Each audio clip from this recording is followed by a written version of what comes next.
welcome back to my channel. Today's subject is about decluttering. I hate this subject, but it's got to be done. I'm in my 1,000-year-old house and I haven't lived here for over 10 years.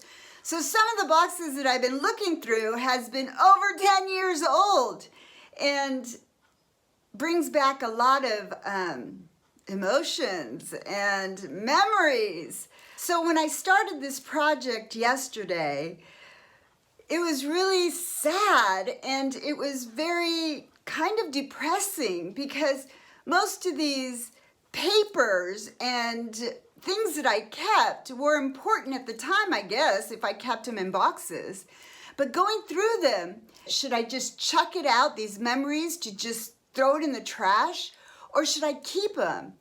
And if I keep them, would I ever see those boxes again? I'm just gonna, the ones that I can't really throw away because it's so attached to me, I'll put them back in a box, and then what? When I pass, my kids are gonna open it. I know it sounds kind of sad, but in reality, it's kind of like that, right?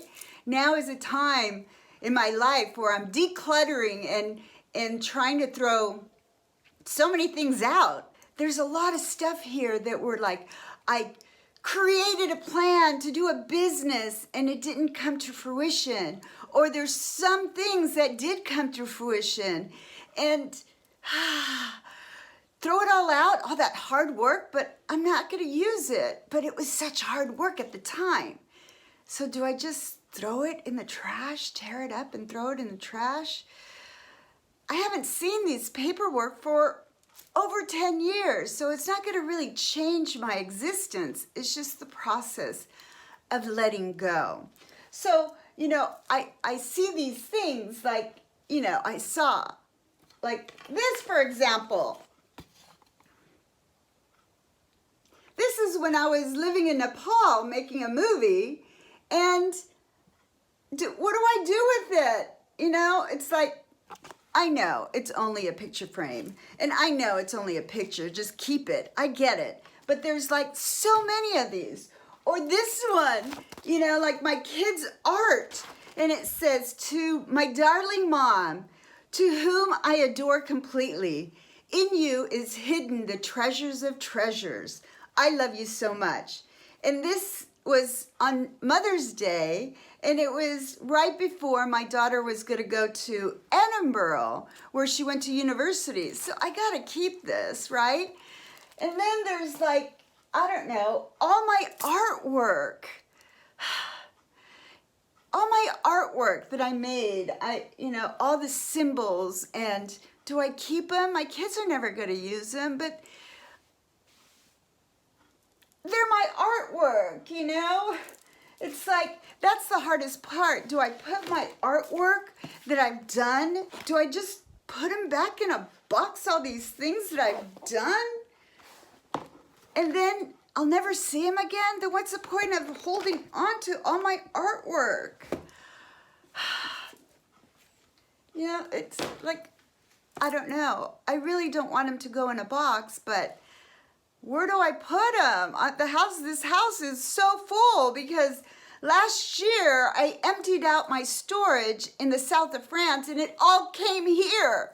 So it's like this house has no more room to keep boxes. And there was like so much paperwork and so much resumes or CVs that I did for the movies, right? When I was working in the movies at Warner Brothers, Universal, in Los Angeles, as well as here in Rome.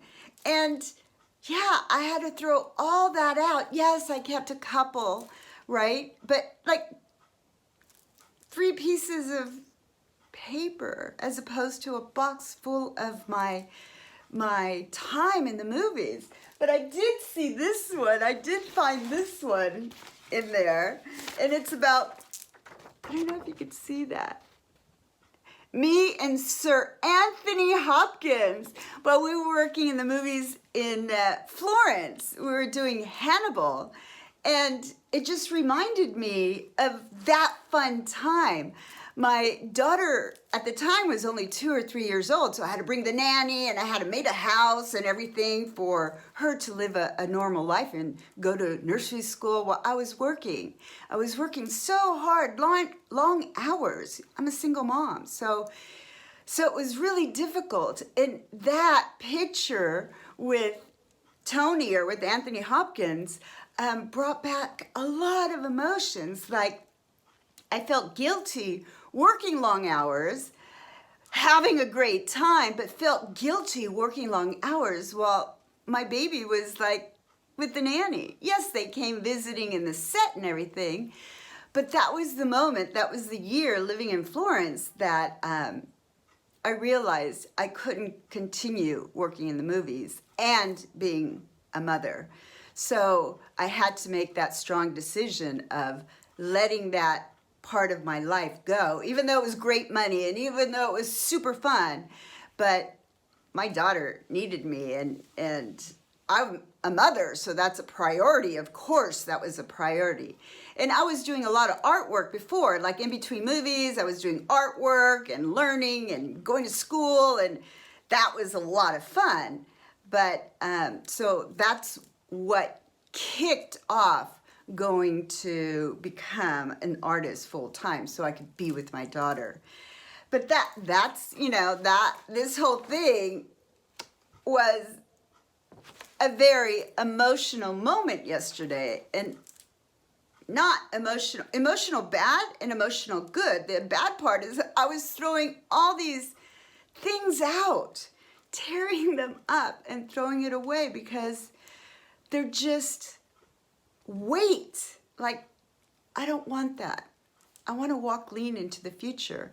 And that part of it, of letting memories go and letting these great things go. Yeah, they created you to who I am today. But do I need a box to leave for my kids of all that stuff? Yes, some, like the picture and some stuff. But the process was so difficult because it brought up all the memories and then it went into the trash. I had to physically tear them up and throw them away. I also found a box full of love letters from my ex-partners 2 exes ago that,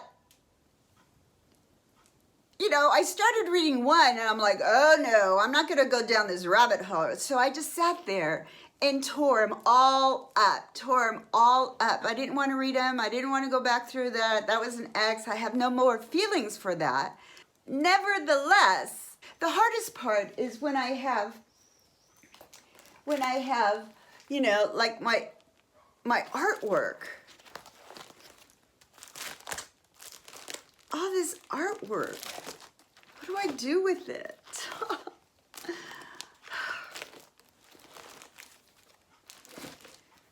Put them back in a box? Or just throw them out so my kids don't have to throw it out and they don't have to go through that emotional thing. Well, it's super hard. There was a box of emails, right? Of letters, emails. I have happy birthdays, cards for my father who's passed, and I have happy birthday from a lot of people, and it was so nice, but a lot of it, right? And I found this one email from my sister that says, happy birthday to a wonderful sister. So have I ever told you how thankful I am for you, for all the wonderful things you've done for me?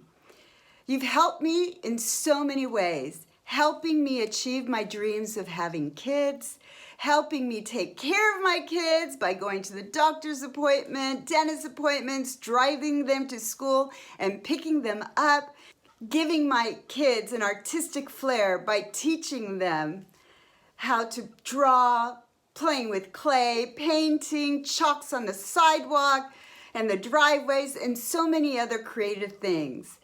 So, you know, and it was a whole letter, and it was just beautiful. That brought back some beautiful memories of the relationship of my sister and I when we were raising kids. I sit here rummaging through all the paperwork, and it is hard.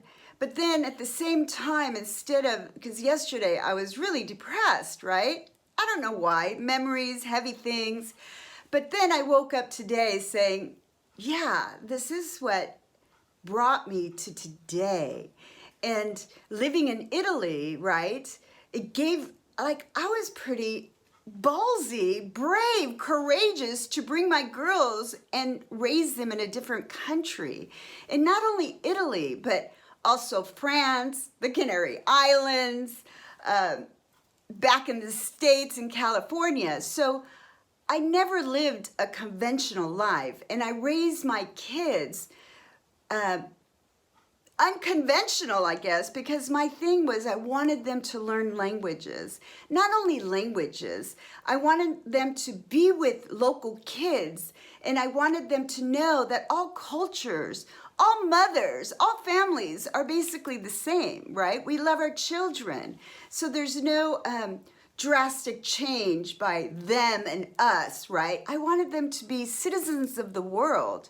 And this morning, reflecting back of, yes, it's painful to go through paperwork, but I didn't realize back then how courageous I was to go from one place, pick up, and move to another place, enrolled them in local schools, pick up again after years and go to another one, you know, like the Canary Islands or wherever. And my family came with me, and it was a great experience, but it was me that was like saying, okay, let's pack up and go again. And I know it probably was hard on the girls, but today I think, they know 4 languages fluently, and they have friends all over, and I didn't want them to grow up just in California, because there's so much to the world that is so amazing.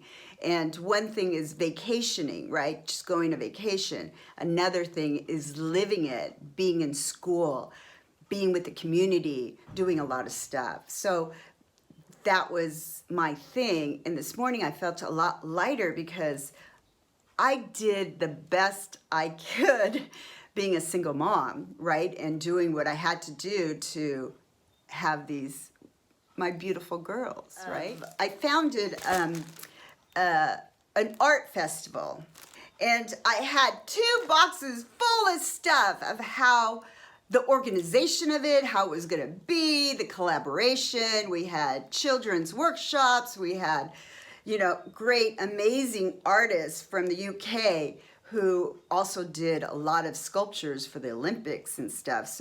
And he has a house here, and he did a sculpture of a very well-known citizen of this town.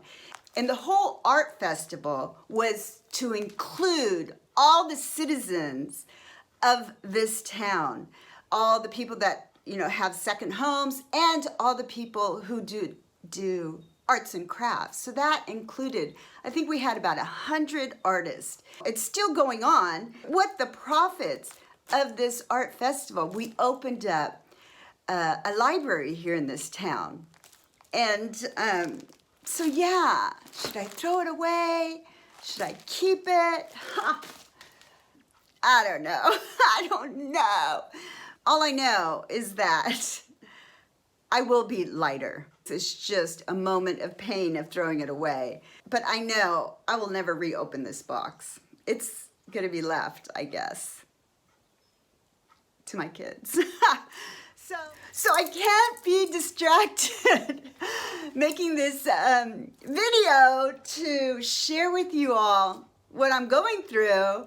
It's kind of a distraction because I didn't really want to continue doing this, but hey, so with all my books and things that I have to do and go down to the trash, I want to say from the Italian Riviera and for my 1,000-year-old house, arrivederci!